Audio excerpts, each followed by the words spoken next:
Hello everybody.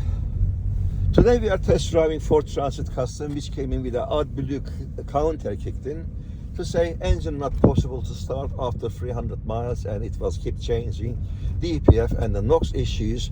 All the problems has been solved. What can you tell us about your car? How was it driving and how is it now in your test drive in your own words? Well, how it's driving now, how it was, it feels like I've given you my van and you've given me a different one back. Okay, it's very responsive. It just feels like it's brand new. Responsive? Very, very responsive. Can you see if there's a black or white smoke? There is definitely no smoke coming out at all. Okay. Fantastic. So I can see you got a smile on your face. Excellent. Are you happy? I'm definitely 100%. Okay, thank you very much. This is what I wanted to hear.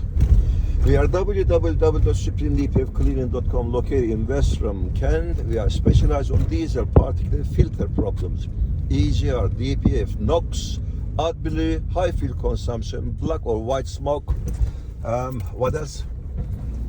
We are also content tuning ECU remapping center, and we also do ghost immobilizers. I show you.